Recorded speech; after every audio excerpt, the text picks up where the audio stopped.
Incluso hay guías completas que solo hablan del síncope. El síncope se transformó de esa forma en similar a un diagnóstico. No es errado si ustedes hay una historia de síncope, tanto como diagnóstico, así como también como nosotros cuando vemos historia clínica en tecnología, siempre decimos que los síntomas, los motivos por los cuales no forman parte del diagnóstico.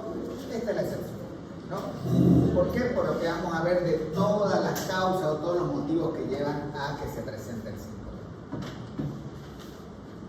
Tenemos el síncope en general, y cuando hablamos de síncope, obviamente a todos nos viene a la mente el desmayo, ¿no?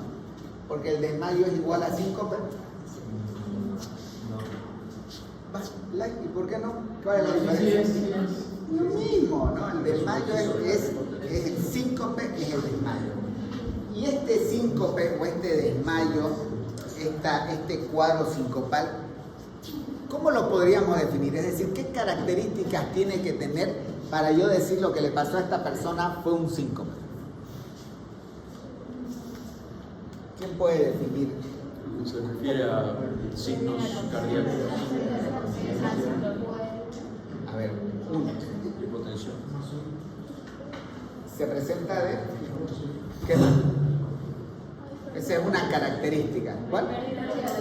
Esa debe ser la primera característica, ¿no? O sea, el punto de partida es que hay una pérdida de la conciencia que se presenta de forma súbita y que es transitoria. ¿Qué más? Se puede producir ¿Por qué? Hipotensión. Pero ahí estamos entrando a mecanismos. ¿Qué estabas por decir? Otra característica es que la recuperación de esta persona, de este paciente, es completa. No debe quedar un daño, no debe quedar una secuela. ¿Qué más? Una cosa más.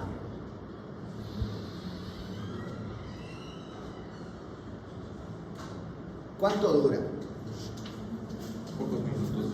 Con segundos en realidad, ¿no? Es corto el tiempo de duración del síndrome, ¿no? Entonces, esa es la característica básica del desmayo, ¿no? Entonces, una pérdida transitoria o limitada de la conciencia que ocurre como consecuencia de una hipoperfusión cerebral transitoria, caracterizada por un inicio rápido de corta duración y recuperación completa.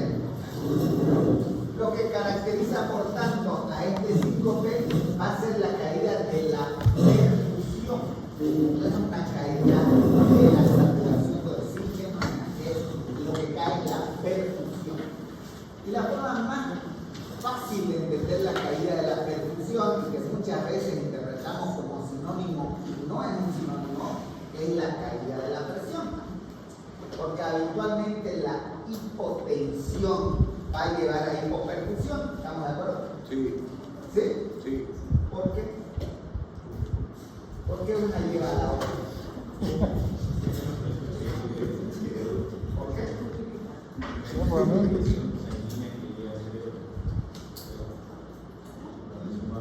Pero una cosa es la presión y otra cosa es la perfusión. ¿Por qué están ligadas? Porque eso es lo que nos lleva. Si hay menos presión, hay menos volumen, menos perfusión. ¿Por qué? Hay menos presión, menos volumen, menos perfusión.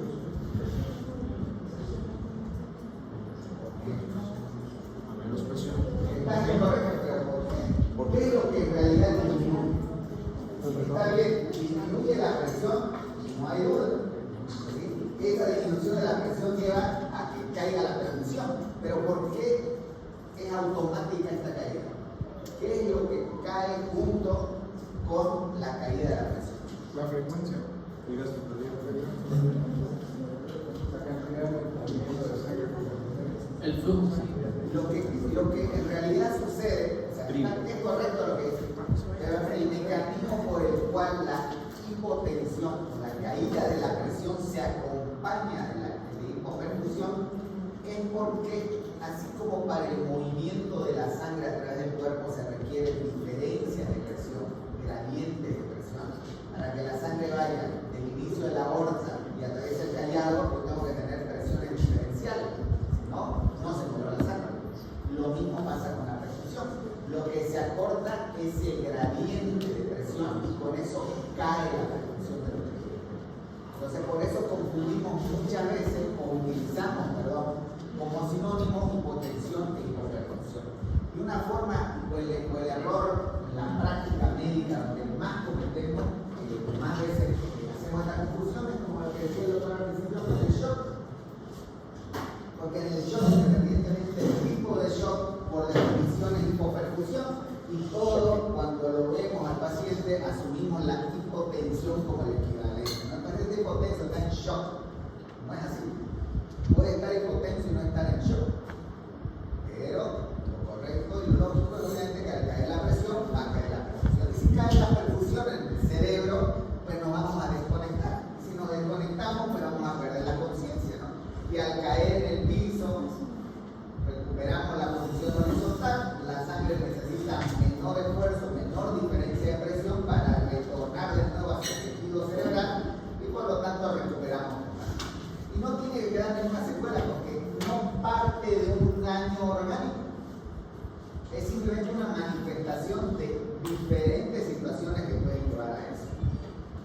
Hay personas que en la caída pueden golpearse la cabeza, fracturarse un hueso, ¿verdad? Pero no es como consecuencia de la pérdida de la hipoperfusión, el daño, sino como consecuencia de la caída, ¿no? Entonces eso también es importante diferenciarlo y es por eso que apoyamos algunas situaciones.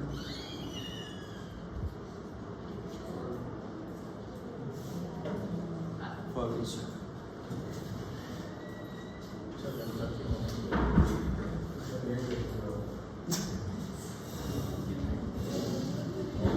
¿Por qué todos son Porque amigos? amigos se están casando. Hay una correlación con la boda, ¿no? Un factor desencadenante es estar casado. Estar por decir que sí.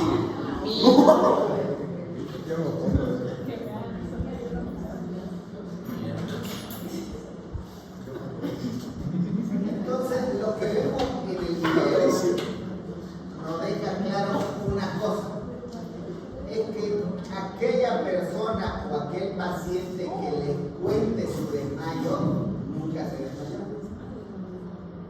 Y se van a encontrar con pacientes que cuando ustedes le preguntan, le relata el desmayo y ustedes anotan en la historia que se invocó cuando en realidad nunca hubo el 5 minutos de desmayo porque no hay una pérdida de la conciencia.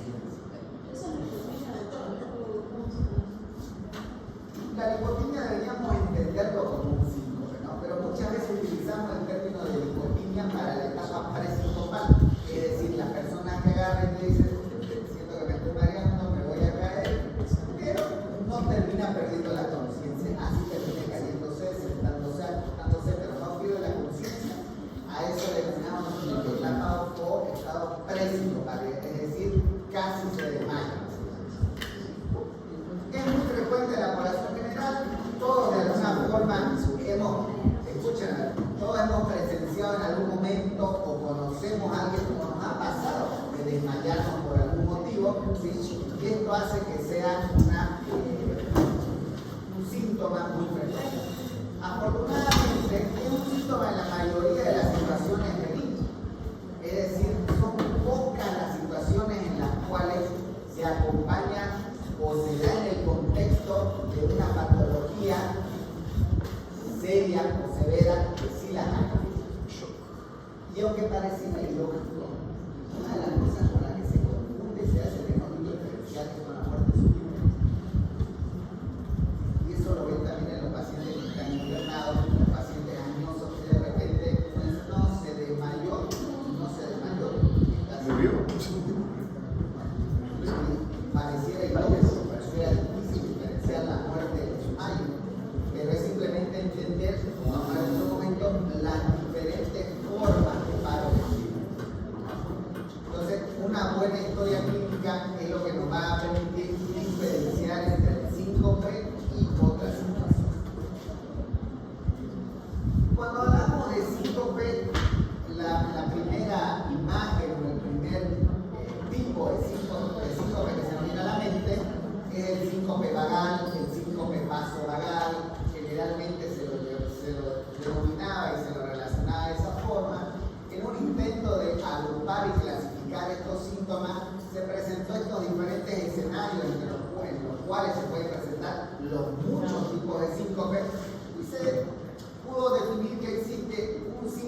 neurocardiogénico existe un síncope relacionado con la intolerancia ortostática, un síncope cardíaco y un síncope de causa desconocida.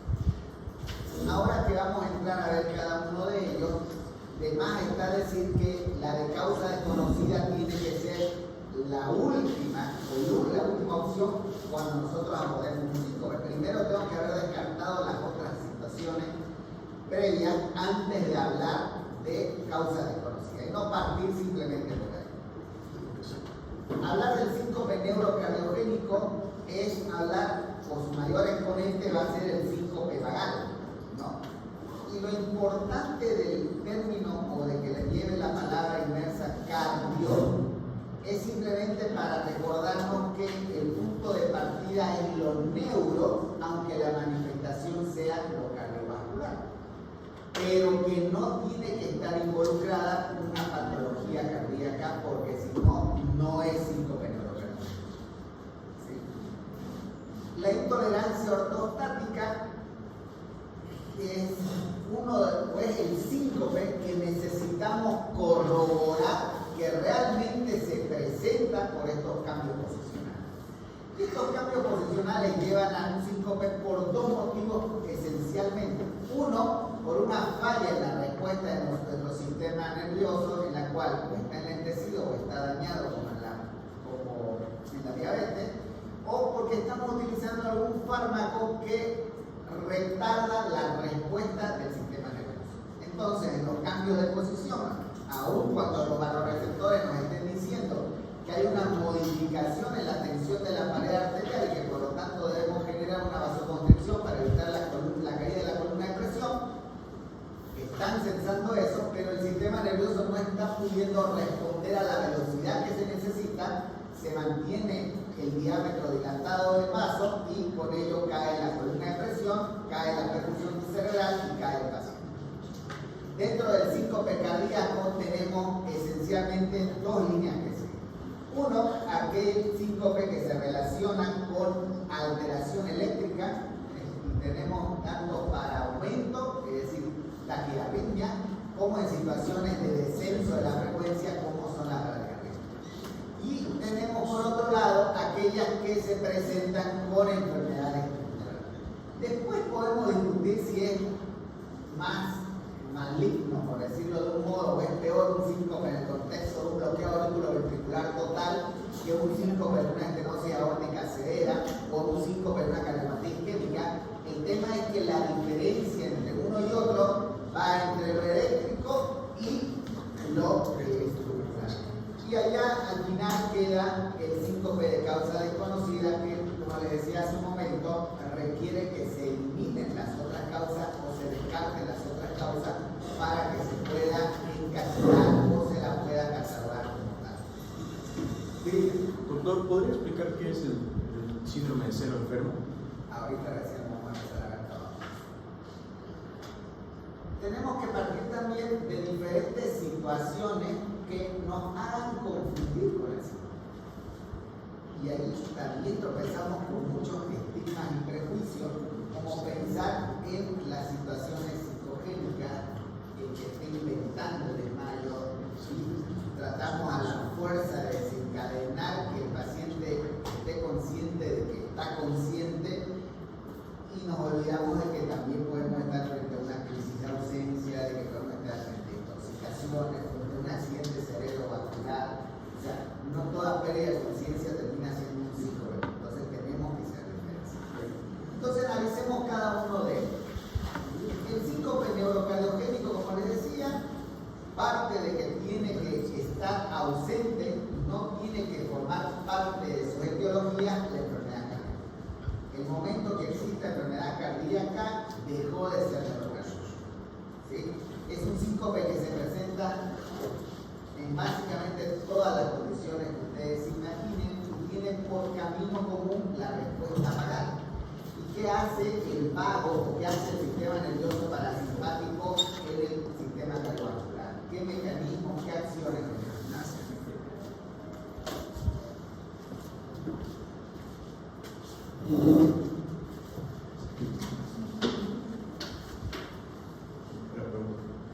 ¿Qué hace el vago en el sistema cardiovascular. Disminuye la frecuencia cardíaca. Disminuye la frecuencia cardíaca, ¿qué más? Aumenta Disminuye la fuerza de contracción. disminuye la fuerza de contracción, disminuye la producción, la excitabilidad, produce vasodilatación. O sea, todo esto lleva a que directa, a través de la vasodilatación e indirectamente en la fórmula frecuencia cardíaca por gasto cardíaco es igual a la presión arterial, también cae la presión arterial. Como decía el doctor al principio, la hipotensión va a llevar a hipoperfusión por esta disminución del gradiente y eso hace que permite entender que esta respuesta neurológica alterada de algún modo o esta respuesta neurológica a través del sistema nervioso parasimpático desencadena el desmayo o el síncope conmoción. Pero no estamos hablando de una persona en quien su fuerza de contracción o su disminución de la presión arterial está dada por una isquemia o una necrosis de la pared anterior, sino simplemente en una respuesta predominante del sistema nervioso parasimpático. Y es por eso que se puede presentar en muchas situaciones. Como les decía, el mejor exponente es el síncope vasovagal.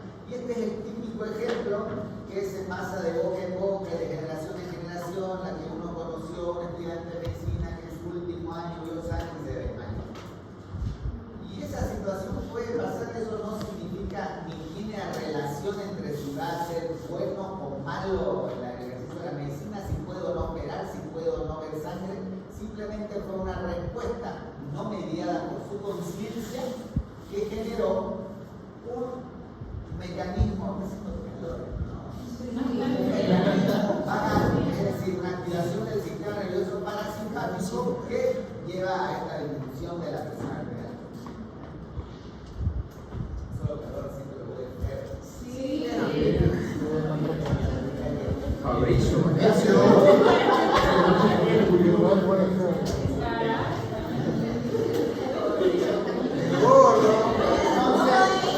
¿Quién va a ir?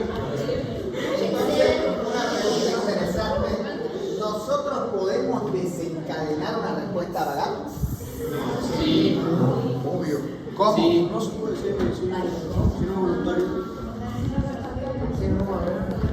Cuando hacemos un masaje, Cuando hacemos masaje de cerebro, Bien, pero cuando hacemos nosotros masaje del seno carotídeo, estamos hablando de que estamos usándolo como una estrategia terapéutica en una taquicardia supraventricular. Pero ahí ya no, o sea, ahí sería como que la respuesta a un exceso nada más, ¿no?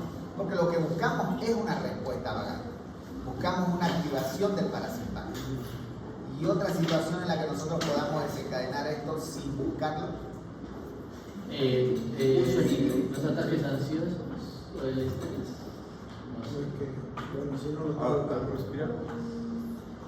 La modificación de la respiración puede llevarnos a esto. Sí. Al examinar a un paciente pueden desencadenar una respuesta vagal. Sí. ¿Sí? Creo que de la bata, la enfermedad de la bata, creo que se... El efecto de la bata blanca. No, respuesta vagal. Creo que en el ano. Nosotros hacemos 3 clases de hipertensión arterial de la bata blanca. Pero no, cuando examinas a un paciente puede desencadenar una respuesta vagal. ¿En qué momento? Cuando hace examen de próstata. Bueno. Sí, es una situación. Se hace habitualmente, estaría ligada más al hombre, digamos, ¿no? Pero sí, lo que dice el doctor es la estimulación anorrectal va a llevar a respuesta vagal. ¿Sí? Hay que tener mucho cuidado con eso. ¿Sí? Pero la realidad es que en el examen físico no lo hacemos habitualmente. No lo hacemos. Pero hay algo que se hace con más frecuencia, sobre todo en la primera etapa de nuestras prácticas hospitalarias en el internado.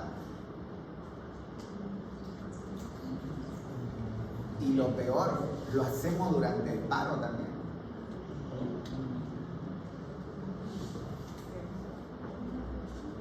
Por ejemplo, nosotros estamos frente a un paciente o estamos presenciando potenciando una reanimación cardiopulmonar, que lo vamos a ver en un momento, y quien está ahí va a decir, bueno, corroboremos si hay una respuesta hemodinámica, ¿no? Palpa el pulso. Y uno busca, y donde busca el pulso empieza a meter los dedos y a buscar y a masajear, y lo único que estamos haciendo es potenciando y prolongando una respuesta negativa en un paciente que requiere lo opuesto. Y eso pasa frecuente. Y peor cuando entre ustedes empiezan a buscarse y tocarse, se genera una respuesta vagal, que es una situación diferente al masaje del seno carotídeo, en la cual sí el objetivo es generar una respuesta vagal. Y la otra, como decía el doctor, que hay que tenerlo muy presente, es la estimulación anorrectal. Por eso es que también esto se puede presentar en las relaciones sexuales y se puede presentar en los pacientes cuando van al baño. Es así. Entonces, no solo hablamos de la defecación, también la situación miccional genera una respuesta vagal, ¿no? Y tenemos pacientes añosos que en la madrugada van al baño en el hospital a hacer pis y de repente escuchamos cómo caen en el piso. Lo peor de estos pacientes es que algunos de ellos no caen por síncope, caen por muerte súbita. Y eso también lo dejamos ir. Vuelvo a lo anterior, y parece algo tonto y difícil de confundir, pero pasa y es una catástrofe porque una es una situación en su mayoría benigna y la otra es una situación que puede terminar y condicionar la vida del paciente, ¿no? Entonces, el estrés, las emociones, se puede desencadenar en ambientes cerrados, en ambientes calurosos como ahora. Si de repente entrara un curso más y este aire sigue igual, todos vamos a empezar a vasodilatar en este momento y algunos caerán con el calor y otros no. Entonces se puede generar eso y eso es importante también a la hora de evaluar. Por eso, por más que tenga el síncope una importancia y verlo y catalogarlo como un diagnóstico, debemos abordarlo como un síntoma. Y cuando nosotros abordamos algo como un síntoma, siempre se debe interpretar en el contexto de lo que está pasando.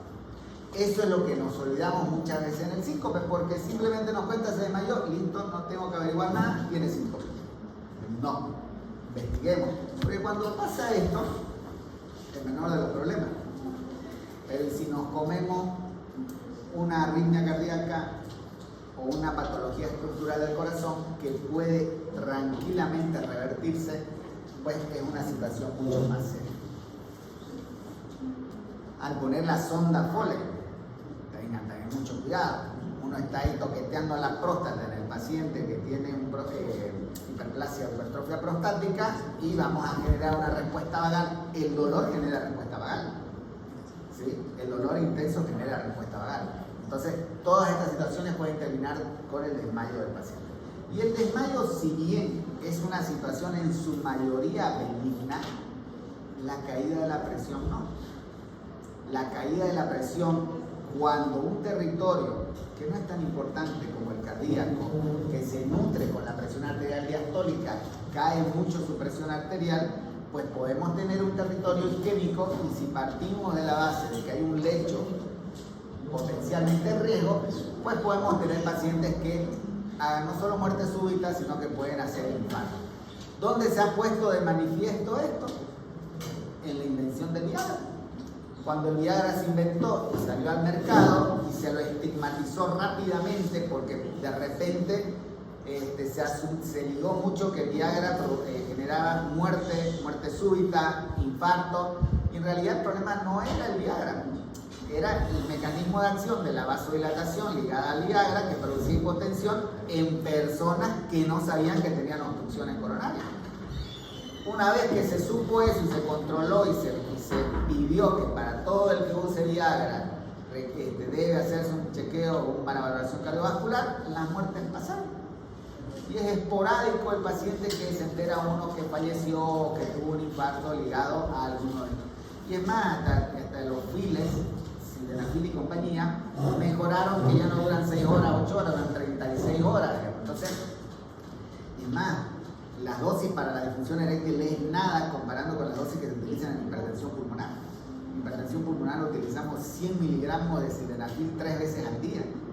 Imagínense ese corazoncito cómo tiene que estar tolerando esa caída de la presión diastólica para garantizar la perfusión miocárdica. Nosotros teníamos un paciente en Argentina que 18 años de pelado, hipertensión pulmonar primaria, lo teníamos con 100 miligramos de sildenafil cada 8 horas. Y el chico venía a nosotros y nos decía, doctor, por favor, redúzcame la dosis porque ya no respeto ni a mi madre. En este caso es un efecto adverso, pero las dosis son totalmente necesarias. Entonces, es cierto, el síncope no es síntoma. El mecanismo por el cual se llega al síncope puede generar una otra situación relacionada con la perfusión cerebral.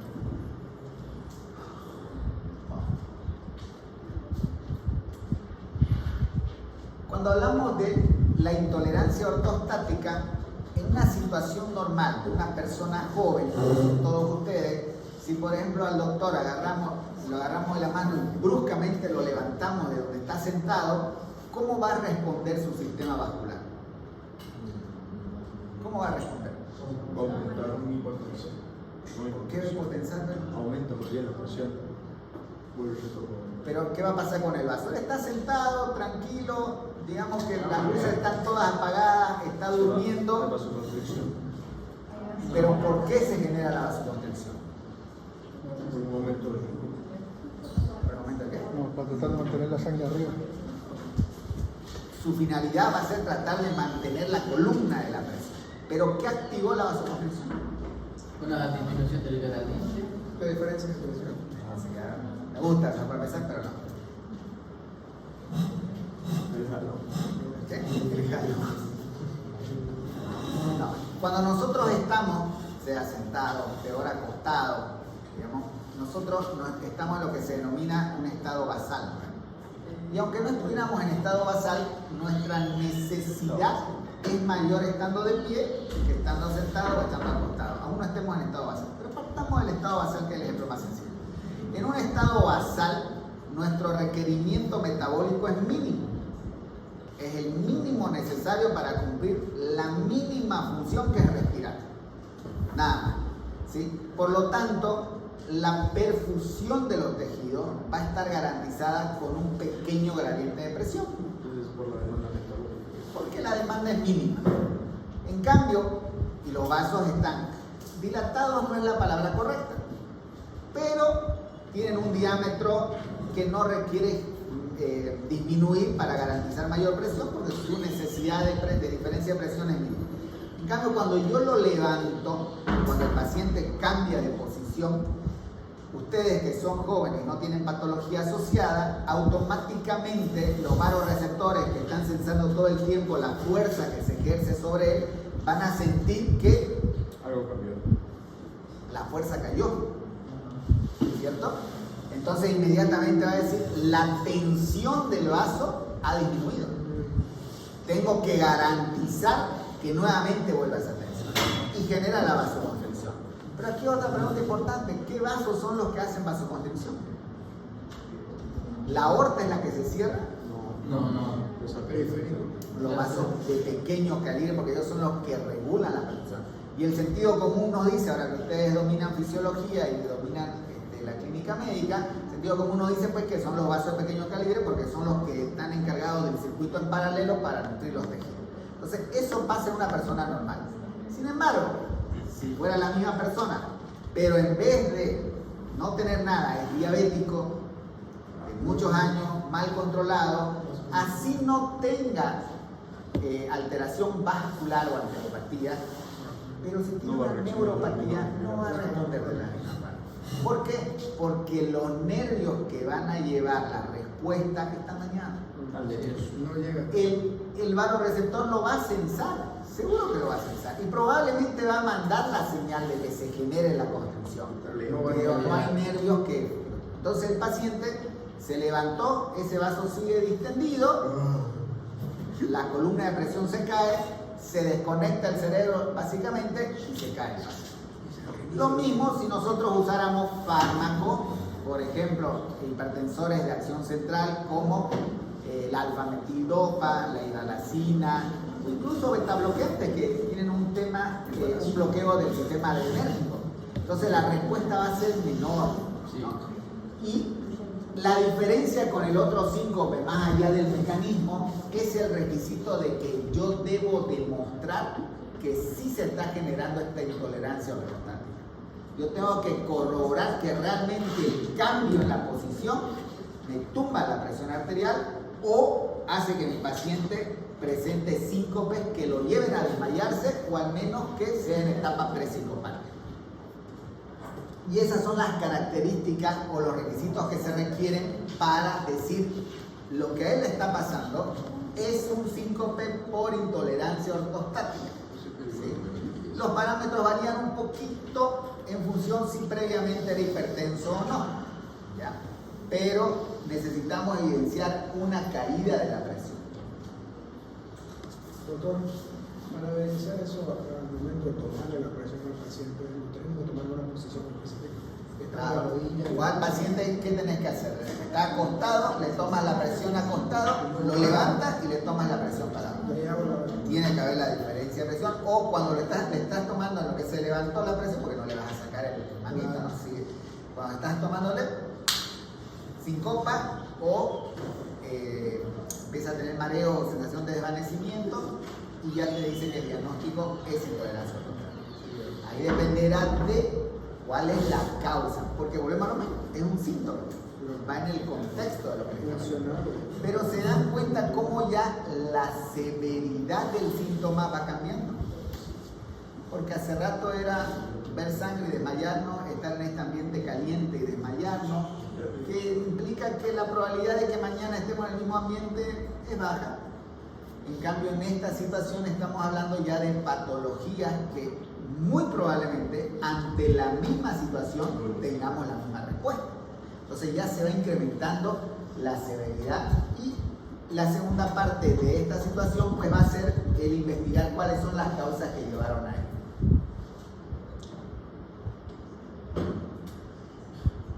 A todas las patologías que llevan a intolerancia ortostática. El tercer grupo de síncope es el síncope cardíaco. Y en el síncope cardíaco nuevamente estamos frente a una mayor severidad de la causa o motivo del desmayo, que en este caso deberíamos dividirlo entre el paciente que tiene una patología arrítmica y el paciente que tiene una patología estructural. El paciente que tiene una patología arrítmica pues se entenderá que lo que le está pasando es por un compromiso en la frecuencia del corazón, en la frecuencia cardíaca. Y la frecuencia cardíaca va a llevar a una menor hipoperfusión por un menor gasto cuando es baja. Y cuando es alta, porque a mayor veces que va a pasar, también va a haber menor tiempo de perfusión, menor presión de perfusión, y esto lleva a que el paciente presente síncope. ¿Sí? Pero el lado positivo de esto es que en la mayoría de las veces es corregible. Porque tanto hacia abajo, que es más fácilmente corregible, porque ponemos un marcapaso y se acabó la baja frecuencia. Como hacia arriba, hoy que tenemos la posibilidad de ablacionar y de quemar vías ectópicas, donde podemos cortar esa respuesta o ese circuito, sea macro, micro es más difícil como es la fibrilación auricular, pero los macrocircuitos como son el aleteo auricular o las vías anómalas o las vías accesorias como los síndromes de preexcitación, pues son 100% curables, ¿no? En cambio, el otro escenario es un escenario un poquito peor, como es la patología estructural del corazón. ¿Por qué? Porque el síntoma ya genera otro contexto. Y veíamos la vez pasada en el paciente con estenosis aórtica que vimos en el hospital, donde el síntoma, por ejemplo, de síncope, ya me está diciendo primero que tengo que solucionar ese problema. ¿Pero por qué tengo que solucionar ese problema? Porque ese síntoma me está diciendo que el 50% de esas personas en los próximos 5 años van a fallecer. Entonces, tiene otro contexto. El síncope que se presenta en un paciente que tuvo un infarto de la pared anterior también tiene otro contexto. Porque ahí me está hablando de un fallo de bomba y que probablemente este síncope sea por un menor gasto cardíaco que lleva a un menor débito del flujo sanguíneo cerebral. Entonces, y es una patología estructural que reversible es de no posible a una situación de milagro, aunque las células madres son prometedoras en este sentido. Pero vuelvo a lo mismo, es el contexto en el cual se presenta lo que agrava la severidad. El síntoma es el mismo: hipoperfusión, desconexión del cerebro, desmayo. Lo que sí, en estas patologías que son cardíacas sobre todo, además de conocer y permitirnos hacer el diagnóstico de si se trata o si la responsable es una arritmia o si la responsable es una alteración estructural, nosotros tenemos que proceder a estratificar el riesgo de estos pacientes. Estratificar el riesgo de estos pacientes significa conocer cuál es la probabilidad de que tenga una mala evolución desde el punto de vista cardiovascular en esta situación.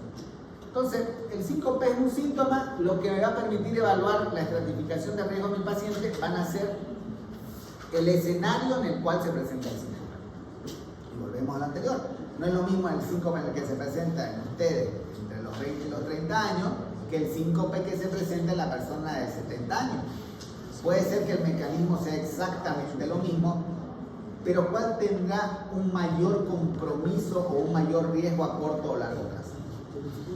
El paciente añoso, sin lugar a dudas. Eso es estratificar el riesgo. Y por otro lado, tenemos que nosotros identificar qué paciente, una vez diagnosticados con síncope o identificado el síncope, no deberían irse a su casa hasta no resolver el problema.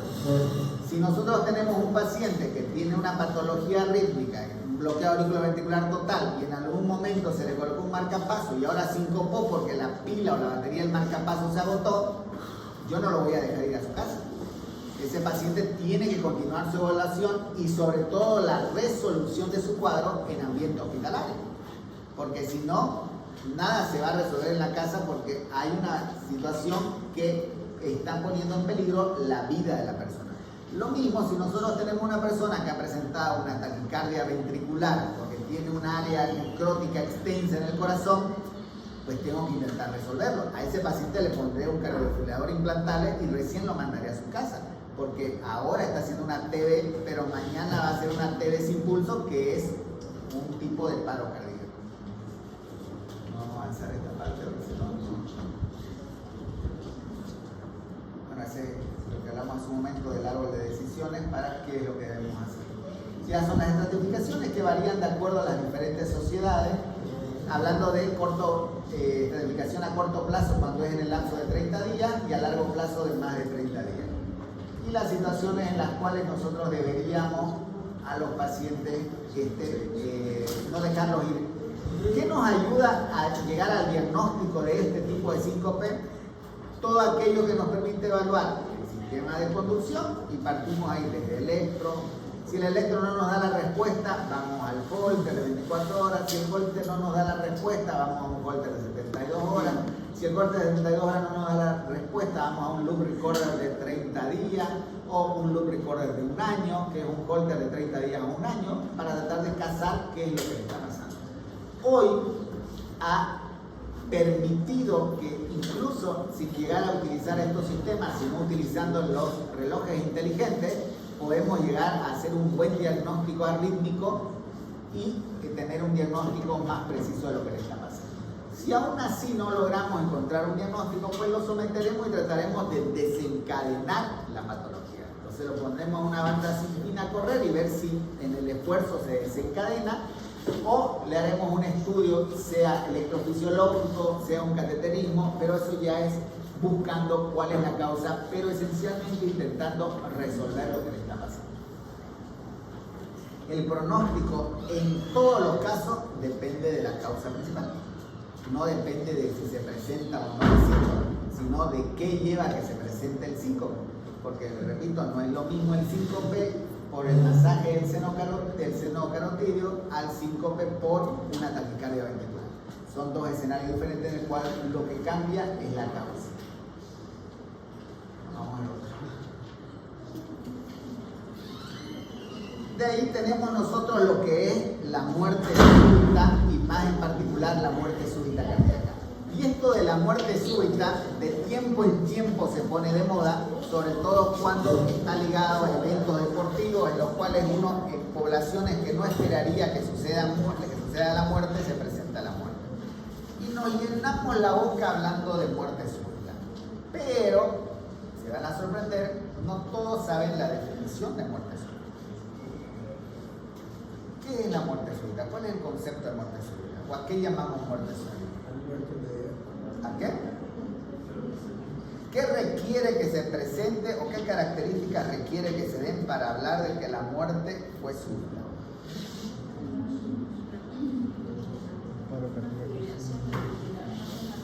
¿Una qué?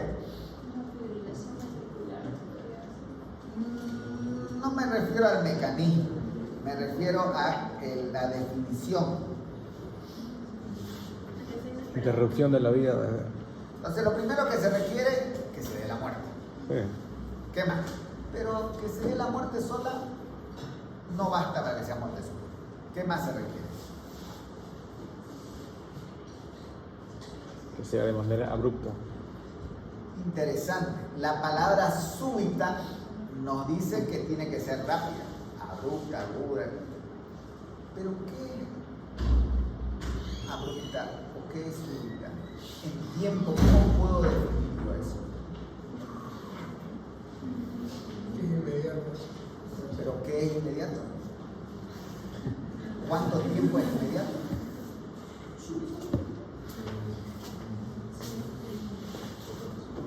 ¿Cuánto tiempo? ¿Qué es muerte súbita? ¿Segundo? ¿Qué es muerte súbita? En tiempo. Segundo. O sea, sería la muerte que se presenta en menos de un minuto. Al toque. ¿Sí? ¿Están todos de acuerdo? No. ¿Y cuál es el punto de partida? ¿Desde cuándo yo comienzo a cronometrar? Bueno, veamos si tenemos un minuto. No puede ser, no sabemos. Y entonces, ¿cómo sé yo que es un minuto? Está bien. Pérdida de Qué pena. ¿Y cuál es tu punto de partida para estar bien? O sea, clínicamente el paciente va a estar bien, no va a mostrar El paciente estable. ¿No va a qué? clínicamente el paciente va a estar bien, Ya. no va a tener manifestaciones. Normalmente se da cuando uno. No va a tener manifestaciones. Ajá, o sea, Y entonces, ¿cómo calculo yo ese minuto? O sea, a ver, ¿en qué momento enciendo el reloj, el cronómetro y digo, pum, veamos si se muere? Desde el inicio del primer síntoma. Entonces tiene que haber síntomas. Claro. Una hora. Una hora. No, desde que hay, Desde que se descifró. desde que hay pérdida de la conciencia. No, pero en este caso la pérdida de conciencia es muerte. Por eso no se debe confundir con el 5. Los que no hay síntomas. O sea, Ah, el doctor dice que la muerte súbita no da síntomas. ¿Estamos de acuerdo? Sí, ¿verdad? normalmente. De una hora desde el primer síntoma. Normalmente, ¿qué? ¿Se Es cuenta? el primer síntoma, la muerte. No, no. No. Contando una hora desde que se da el primer síntoma, Ya. podemos decir que es muerte súbita. Por ejemplo, tú estás aparentemente sano, son las 5:20. Si yo me entero mañana a las 5 de la tarde que en algún momento del día te encontraron muerto y hoy fue el último momento que te vi, ya no es muerte súbita. Ha pasado más de una hora.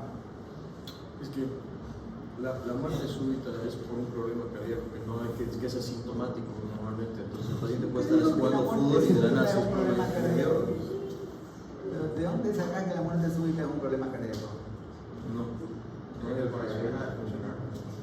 Pero en el ejemplo que te puse, ¿sería muerte súbita? Ha pasado más de una hora. Nadie te vio desde ahora hasta que nos enteramos mañana a las 5 de la tarde de que estás muerto. Sí, sí. ¿No hay una causa aparente? ¿Podría ser? Sigue siendo mucho. Entonces ya la hora no es. No sería desde las últimas 24 horas, si no hay síntomas, no sería una muerte súbita. Entonces sí sería una muerte súbita. O sea, si menos de las 24 horas no tuvo ningún Menos de síntoma. 24 horas.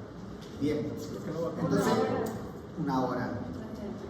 Desde el primer síntoma. Ahí el ejemplo hace rato ya no es muerte súbita. Que no hay síntomas. Entonces, si ustedes se dan cuenta, nosotros que todos somos médicos no nos ponemos de acuerdo que es muerte súbita. Peor los cardiólogos. Peor los comentaristas de televisión que son los que nos informan sobre muerte súbita, ¿no? Doctor, pero siempre va a haber un síntoma, ¿cierto? La muerte súbita, por definición, es la muerte que se presenta dentro de los 60 minutos de iniciados los síntomas.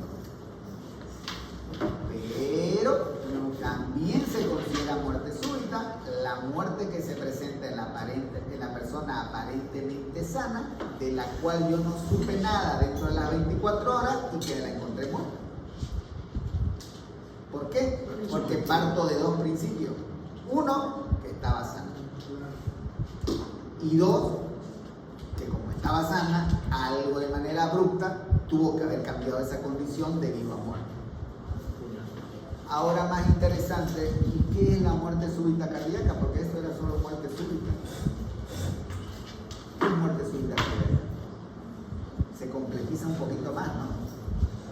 ¿Será que involucra algo más? Una patología cardíaca. La muerte súbita cardíaca es la muerte súbita de causa cardiovascular. Simple y llanamente. Y ya lo vimos. El ejemplo era el infarto tipo 3. Muerte súbita. Ahora, nosotros no nos ponemos de acuerdo sobre muerte súbita, pero muerte súbita se viene hablando hace muchísimo tiempo atrás. Miren, esto es un típico gimnasio de Santa Cruz.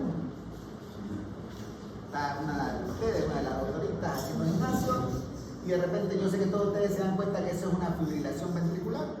Están todos ahí los profesores en el gimnasio y se acercan, separan el equipamiento que tiene alrededor, liberan el área, la acuestan muy lúcidamente, tan lúcidamente que es un área cardioprotegida porque piden inmediatamente un cardiodesfibrilador automático y lo traen.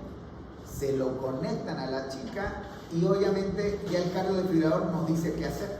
Nos dice si debemos masajear o debemos descargar. Ahí lo ven el cardiodesfibrilador al costado, aprieta y cómo hace la descarga la señorita e inmediatamente empiezan a masajearla de nuevo. Y llaman al sistema de emergencia y el sistema de emergencia llega muy rápidamente con todo su equipamiento. Eso Probablemente no es aquí. este es el gimnasio Navia de la Centenario y Centenario. Bueno. ¿De verdad? Ya se está cambiando el gimnasio. Ni las ambulancias tienen aquí monetario. Pero fíjense cómo lo que nos quiere mostrar este video son dos, en realidad son tres cosas. Lo primero, se presentan las personas aparentemente sanas, porque para ir al gimnasio no solo hay que estar aparentemente sano, sino que por lo menos tenemos que tener voluntad, para empezar. Segundo, se presenta en cualquier escenario. Estamos lejos de un hospital y se presentó la muerte. Y tercero y más importante, que es el otro tema, nos presenta que el éxito y la probabilidad de que nosotros sigamos vivos o no depende de la gente alrededor nuestro.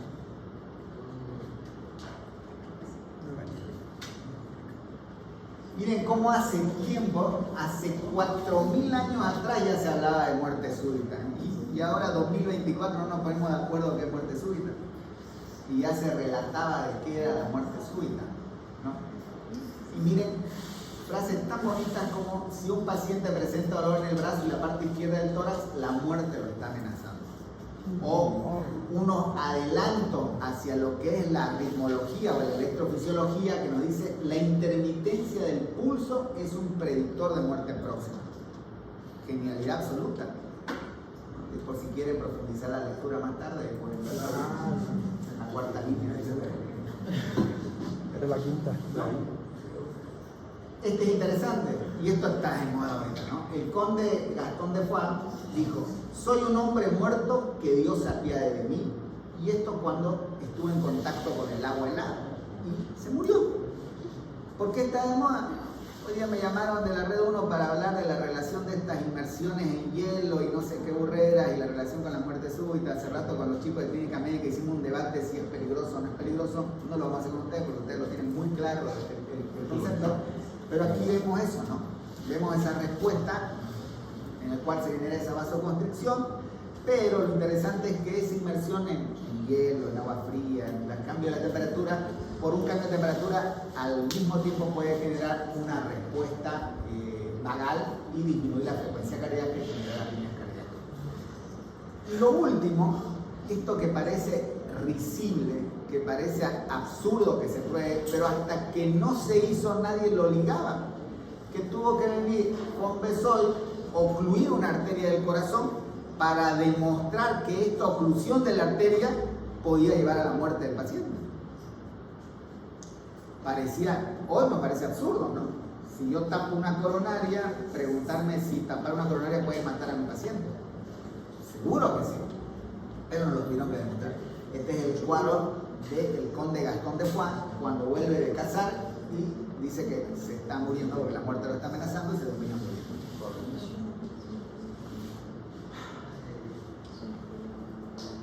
Bueno, ya, no veamos. ¿Es frecuente la muerte súbita? Bien, es más frecuente de lo que parece, ¿no?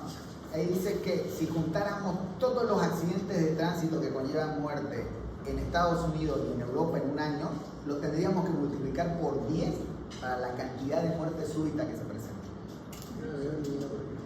Ahora, ustedes en su corta vida de médico, que llevan 4 años, ¿cuántas veces en sus hospitales han visto en el diagnóstico muerte súbita? Ninguno. Yo que tengo 2 años más que ustedes, he visto 0 diagnósticos de muerte súbita.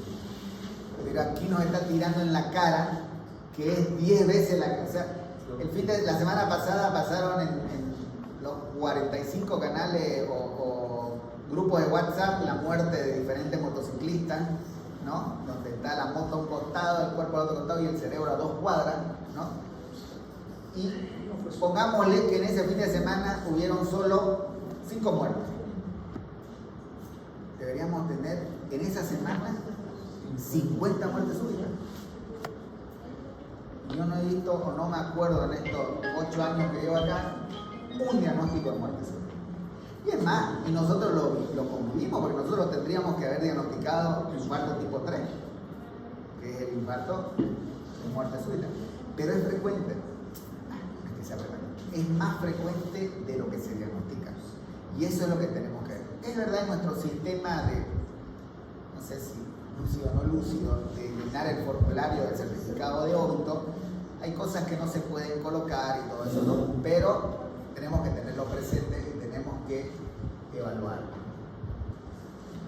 Sin lugar a dudas, en la medida que avanzamos en la edad, cambia la causa que lleva a la muerte súbita y también se incrementa la cantidad de muerte súbita. Sobre todo en esto que estamos hablando, lo cardiológico, ¿no? Podrán predominar arritmias cardíacas, sean por canalopatías o no, en edades precoces, pero en edades más tardías de nuestra vida van a predominar lo que son patologías estructurales que llevan a la muerte. Y es así como nosotros podemos dividir nuevamente en 4 escenarios en los cuales se presenta la muerte súbita. Un escenario no es que tenga un orden jerárquico, sino que un escenario es los pacientes sin un diagnóstico previo de enfermedad cardiovascular. Otros son aquellos que tienen enfermedad cardiovascular, pero el daño en la función sistólica del ventrículo izquierdo no es severo. 3, el escenario en el cual sí tiene un daño severo o importante. Y 4, aquellos pacientes que tienen una predisposición genética. Y de estos 4 escenarios nosotros deberíamos evaluar 2 cosas. Primero, ¿en cuál de estos 4 se presenta con mayor frecuencia la muerte súbita cardíaca? ¿Cuál? Sin diagnóstico previo. En el grupo número 1. Sí. ¿Sí? Y los otros serían los que tienen. No. ¿En cuál? En el grupo número 1. Sí. Segundo, ¿cuál de estos 4 escenarios sería en el cual yo más fácilmente podría predecir que el paciente va a tener muerte súbita cardíaca? Los que tienen historia Predisposición previa. genética. El que tiene predisposición genética. ¿Sí? Bien. Entonces, en el grupo de los pacientes que no se ha llegado a diagnosticar previamente enfermedad cardíaca son en los cuales se presenta la mayoría de la muerte súbita, la mitad de la muerte. Pero esto pues tiene sentido, ¿no? Porque no son personas sanas, no hay que confundir que están sanos, simplemente que no se hizo el diagnóstico previo. Esto hace que si no hice el diagnóstico previo, no tuve la posibilidad, sea porque no vino, sea porque no tenía las herramientas, o sea porque no lo pensé, pues el hecho de predecir la muerte súbita va a ser poco probable. El grupo en el cual yo voy a predecir con mayor seguridad la muerte, pues obviamente va a ser en el cual el corazón esté más hecho bolsa. Mientras mayor daño tenga el ventrículo, más probable que se muera ese paciente, ¿no? En lo genético, pues, ¿qué pasa con lo genético? Coincido yo con ustedes que sería un escenario en el cual es más fácil de predecir, digamos, ¿no? Porque tendría que haber un estudio fenotípico o genotípico que me permita definir esto. Pero va ligado a su hábito y todas las condiciones del paciente. No es Bueno, así seguro. Por un lado, esa es muy buena aclaración, por un lado, una cosa es la predisposición genética y otra son las cardiopatías hereditarias que no son muchas, que son escasas, digamos, ¿no? Pero también este grupo pues es el que se presenta generalmente en el primer escenario. Porque antes que yo llegue al diagnóstico genético, el que se va a morir, se va a morir, ¿no? Entonces, hay que jugar con eso si vale el término de uno. ¿Y qué debemos hacer? Estratificar el riesgo. Debemos ver cuál es el riesgo de mi paciente y para eso tenemos que seguir un paso a paso en los 4 escenarios. Y no hay nada que inventar. El tema de nuestro medio es que muchas veces queremos reinventar la rueda o redescubrir la pólvora y no es así. Las guías clínicas nos dicen el paso a paso y debemos partir hasta del uso del sentido común, ¿no? Debemos hacer desde la historia clínica hasta los métodos complementarios tradicionales que me permitan evaluar la estructura y la función del corazón y en la medida que mi interpretación o mi accesibilidad a lo mismo me limite, se lo mandaré al cardiólogo. En el siguiente escenario ya parto de que esta parte ya la hice, ya está el paciente evaluado con hemograma, con perfil lipídico, al menos una ecografía, y voy a profundizar en la valoración de la funcionalidad del corazón. Entonces recurriré a pruebas ergométricas, cámara gamma, resonancia, cateterismo, lo que sea necesario. Y nuevamente, aquello que se escape de mis manos o no me permita un buen acceso a brindarle la mejor herramienta para evitar la muerte en este tipo de pacientes, pues debe ser derivado al cardiólogo. Y lo mismo en los otros, simplemente hay que seguir las guías clínicas. Y el objetivo de esto es ver si nosotros podemos mejorar esa arquitectura del corazón. Recuerden que cuando hablamos del daño a nivel del músculo cardíaco, hablamos esencialmente de un proceso de cicatrización que se define como la cicatrización del corazón y que lleva a un cambio en su arquitectura, que el corazón se hace más esférico, ¿no? Pero yo voy a buscar tratar de revertir esto. Como el tejido muerto está, no puedo apegarme por ahora a las células madre, pero sí hay herramientas que me ayudan a mejorar la fuerza del corazón sin generar nuevas células. Eso se llama terapia de resincronización. Que la resincronización es simplemente hacer un buen uso de las células que aún siguen vivas. No es revivir células, es hacer un buen uso de las células que están vivas. Y eso me va a permitir tener mayor fuerza de contracción sin utilizar el tejido muerto. Al decir hacer un buen uso sería como ¿cómo se puede decir? Estimularlas a que su trabajo sea más fuerte. No más fuerte, sino que cuando veíamos o cuando veyeron en algún momento en fisiología, lo que era el capítulo 9 de Corazón como bomba, nos habla de que además de una buena precarga, una óptima postcarga y una excelente contractilidad, necesitamos que todo esto o esta contracción se dé en una sincronía, de manera sincrónica. ¿Qué significa esa famosa sincronía? Significa que existe una secuencia que permita que la contracción sea lo más efectiva posible. Completa, lo más efectiva posible. Si yo empiezo a perder tejido, porque generalmente cuando hablamos de infarto, de cardiopatía, bla, bla, bla, el tejido no siempre murió murió el tejido a su lado, ¿no? Puede ser que este murió, este está vivo, este murió, este está vivo, este murió. Empieza a repartirse el tejido fibrótico entre el tejido sano. Y eso hace que la conducción se corte. Porque por aquí ya no va a pasar y tiene que bordear, y eso retrasa o altera la conducción dentro del ventrículo. Entonces, ¿cómo yo hago un mejor uso de estas células o estos tejidos vivos? A través de la estimulación eléctrica, diciéndole a ese ventrículo, no, como aquí tenía que estimularse a los 0.03 segundos, 0.04, 0.05, pero tengo perdido el 0.4, le digo, el cablecito de aquí se va a saltar y me va a estimular a los 0.3 y a los 0.4. Entonces he ganado acordate que cuando hablamos de cardiología hablamos de dos sinsitios, el sinsitio auricular y el sinsitio ventricular. Recupero esa red y esa función de manera homogénea, excluyendo o saltándome a este tejido fibrótico. Entonces he recuperado fuerza mejorando los tiempos en los cuales se estimulan las células, pero no he revivido células. Ahora, esto tiene un impacto importante en cuanto se recupera la fracción de eyección, gigantesco. Puede mejorar 10, 20, 30% de la fracción de eyección.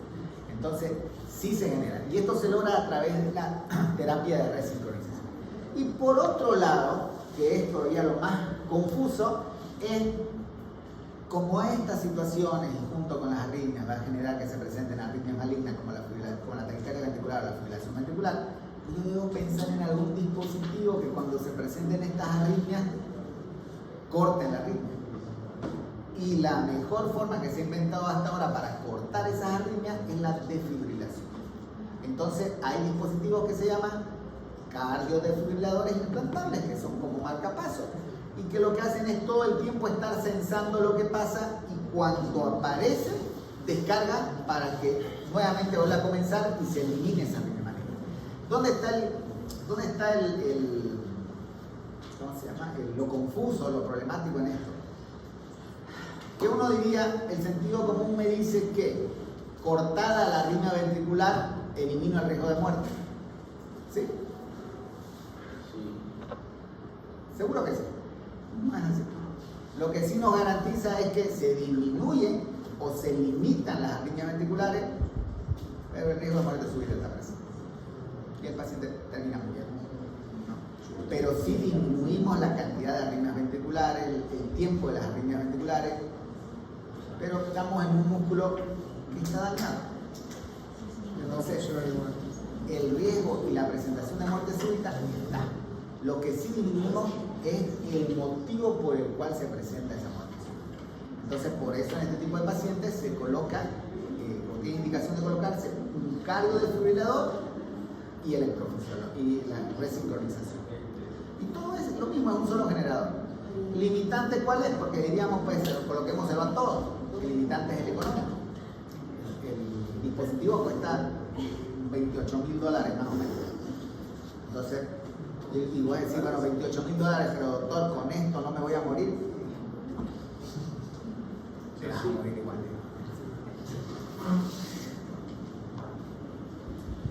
En lo que es la predisposición genética, bueno, eso ya requiere un estudio más fenotípico y generalmente no lo hacemos aquí, aunque sé que ahora hay un laboratorio en La Paz que hace mucho de genética. ¿Hay alguna raza en particular que tenga? Para la muerte súbita cardíaca. Sí. Mirá, casi la mayoría de las enfermedades cardiovasculares está ligada o le va peor a la raza negra. La mayoría. Pero yo digo que es mucho también porque todos estos estudios están estudiados, o sea, todos estos estudios están realizados en su gran mayoría en Estados Unidos, pero los que más hacen por etnias o por razas son los norteamericanos.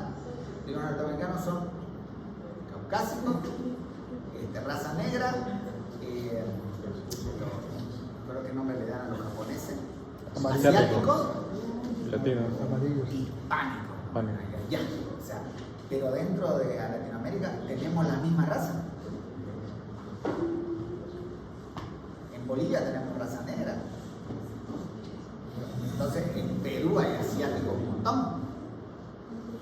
Entonces, es una información que es válida y ellos han visto en hipertensión, en todo, hasta en la medicación no responde de la misma forma la raza negra. Es un manejo un poquito diferenciado. Hasta por las anemias tienen anemias particulares, ¿no? Y es el grupo en el cual. Ahora, si vamos a decir, le va peor que el latino, somos un pequeño grupo en ese grupo de estudios. Pero en líneas generales, en lo cardiovascular, la raza negra es a la que peor. ¿Y a qué nos lleva todo esto? A reanimar. A que al paciente en algún momento pues, nos enfrentemos a una situación de reanimación cardiopulmonar. Y cuando hablamos de reanimación cardiopulmonar, debemos partir primero sabiendo cuántos tipos de paro cardíaco hay. ¿O el paro cardíaco es uno solo? No es uno solo. ¿Cuántos tipos son?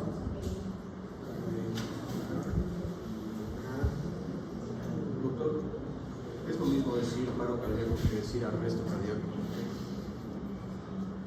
Esa es una buena pregunta porque alguna vez le escuché a un presidente de la Sociedad de Cardiología hablar de eso.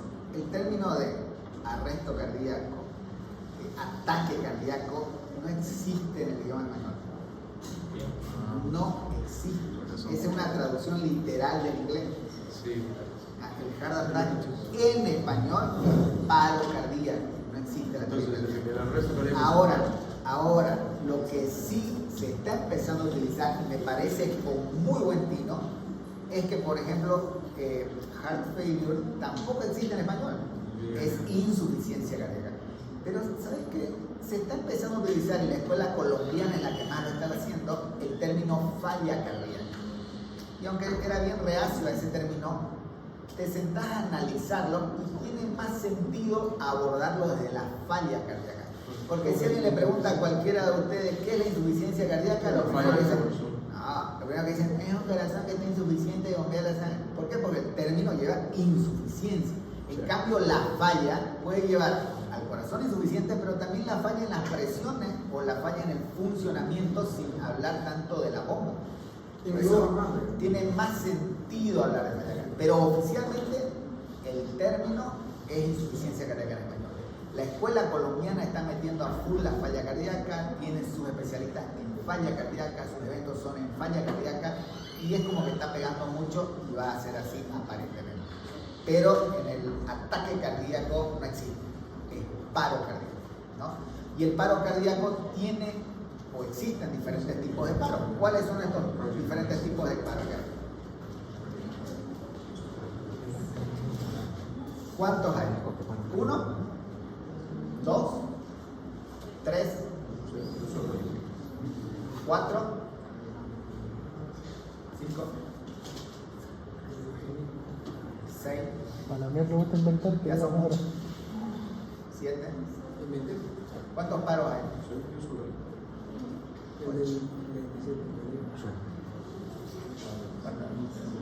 Hay 4 tipos de paro cardíaco.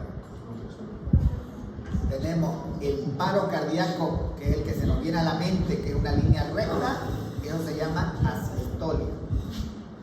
Tenemos la actividad eléctrica sin pulso. Tenemos la fibrilación ventricular y tenemos la taquicardia ventricular sin pulso. Son los 4 tipos de paro cardíaco. Los 4 tipos de paro cardíaco se dividen a su vez en 2, pero se dividen en función de qué es lo que tengo que hacer para resolver ese paro. Y yo lo puedo dividir entre el grupo que es desfibrilable y el grupo que es no desfibrilable. El grupo que es no desfibrilable es la asistolia y la actividad eléctrica sin pulso. Y el grupo que es desfibrilable es la fibrilación auricular y la taquicardia ventricular sin pulso. Tenemos los 4 tipos de paro. Asistolia, hay que tener coraje para hacer ese electrono. Actividad eléctrica sin pulso, por lo menos fue un monitor.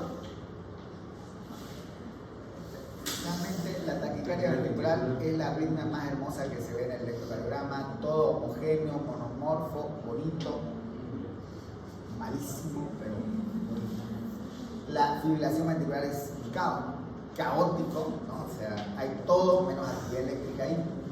¿Y qué es lo que vemos nosotros? Esta es la evolución, ¿no? Yo sé que todos ven que es la segunda derivación, que hay supra de nivel de segmento ST, estamos en un síndrome coronario agudo sin elevación del segmento ST, Se ha presentado una extrasístole ventricular, otra extrasístole ventricular, cada vez se está acercando más en ese periodo refractario relativo, por eso ya se presentan dos, ya hay pares, y de repente es polimorfa porque una venía para abajo, ahora se va para arriba, entonces nos está mostrando diferentes sitios, y se acercó o se está acercando tanto a la onda T que ya hizo una taquicardia ventricular.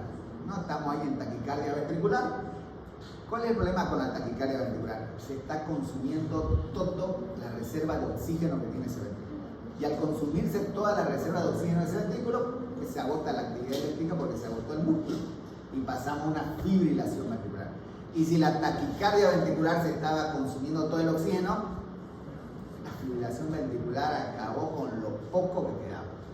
Y por eso es que la línea se va haciendo isoeléctrica, ¿no? Y de repente no hay músculo, no hay actividad. ¿Por cuánto tiempo más o menos es muy corto de que pase la taquicardia a la fibrilación en el consumo de oxígeno? O sea, a ver, esto es un tema ejemplificador, no siempre sigue todos estos pasos, ¿no? Pero obviamente, en 2 minutos tú tienes agotado la reserva de oxígeno. Por eso es que tienes que masajear siempre, porque el masaje te garantiza mantener la reserva de oxígeno.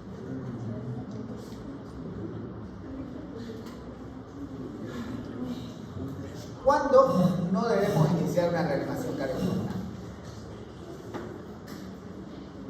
¿O debemos hacerlo siempre? Podemos discutir, ¿ya? Pero las guías son claras. Las guías nos dicen que si hay signos evidentes de muerte irreversible, no tiene sentido que reanimemos. Lo interesante es los ejemplos que nos ponen, porque la guía del ACLS nos pone de ejemplo una decapitación. Y es poco probable que reanimemos a un paciente decapitado, pero tiene sentido porque no creo que reviva, digamos, ¿no? Pero algo que olvidamos es el que primero está la seguridad de ustedes y luego está la reanimación. Mentira eso de que somos, o sea que hay un pago y permiso, soy médico, y vamos a reanimar. No existe, y aunque existiera, no debe ser, no tiene que ser así. Primero está la seguridad de ustedes antes que la reanimación. Pero eso también es lógico, porque ¿qué peor le puede pasar al muerto? Nada. O sea, de muerto, más muerto no puede estar. Pero podemos cambiar un muerto por un muerto y un lisiado, por un muerto y un accidentado, por un muerto y otro muerto. Es así. Por eso es que primero está la seguridad. Y nosotros vemos en las películas cómo salta la gente en medio de la autopista y peor los vehículos frenan. Nadie frena. Sí, la realidad es nosotros en las terapias intensivas que atendíamos afuera, cuando había un accidente en la ruta, en la autopista, no nos acercábamos hasta que se paraba el tráfico, que respondía inmediatamente y recién la seguridad. Pero en el ambiente hospitalario cada vez se vive mayor inseguridad. Si tenemos el paro cardíaco de un paciente en una habitación y afuera están los 45 familiares con palos y queriendo pegarte, no le vamos a decir permiso, voy a reanimar, digamos, ¿no? Porque probablemente terminemos golpeados. Entonces uno tiene que evaluar su seguridad. Y luego la seguridad, y luego la reanimación. Bueno, escuchaba el otro día los tatuajes, eso de no reanimar, las manillas de no reanimar, ¿no? Peor todavía, más absurdo todavía, cuando agarramos y le hacemos escribir en la historia clínica, la familia dice que no se reanima el paciente. Sí, me firma usted, yo firmo también. No vale eso en Bolivia. Eso es negligencia médica, porque la ley en Bolivia no contempla esto. La directriz o la directiva de no reanimación no es lo que yo diga en ese momento.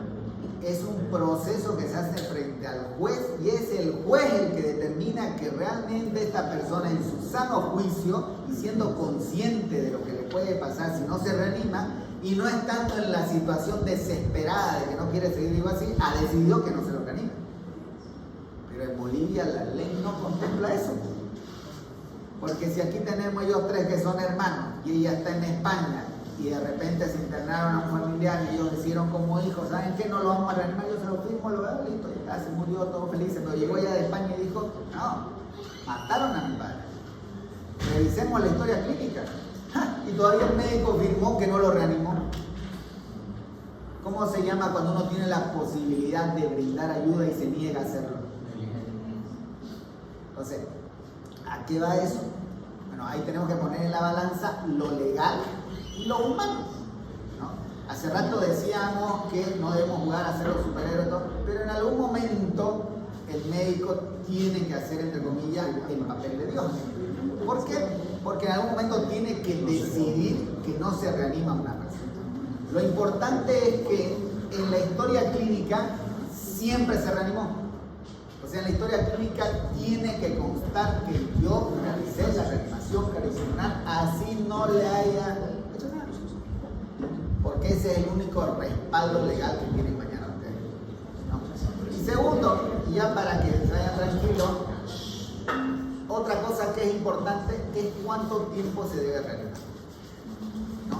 Porque ahí hay una discusión, podemos decir 10 minutos, porque a partir de los 10 minutos se presenta daño cerebral irreversible, 15 minutos porque hay un medio, o alguien puede sacar, pero yo conozco un caso que a los 45 minutos de reanimar salió vivo y caminando y feliz y contento. Yo conozco en Discovery Channel una niña que salió después de 3 horas de reanimación.